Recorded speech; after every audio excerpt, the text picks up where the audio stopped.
le côté compliqué de faire que du physique, ça va être de l'offre que tu as derrière, d'où viennent tes élèves, et ça peut être réellement un frein à la vente aussi. Parce que si tu es dans l'accompagnement, imaginons que tu es un coach sportif et que tu aides les femmes à perdre du poids, si encore une fois, tu vois, tu es dans une localité, c'est-à-dire que si tu es sur Lyon et alentours, ça reste relativement simple, tu vois?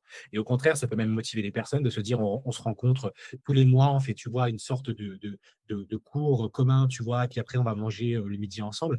Ça peut faire sens. Attention parce que l'offre aussi derrière va être plus élevée. Forcément, tu as du présentiel, donc ça peut être bien. Par contre, si derrière tu vas en accompagnement, par exemple, pour te former à l'IA, je dis une bêtise, et que tu as des élèves qui sont aussi bien en France, mais qui sont peut-être en Belgique, qui sont, en Thaïlande, tu vois?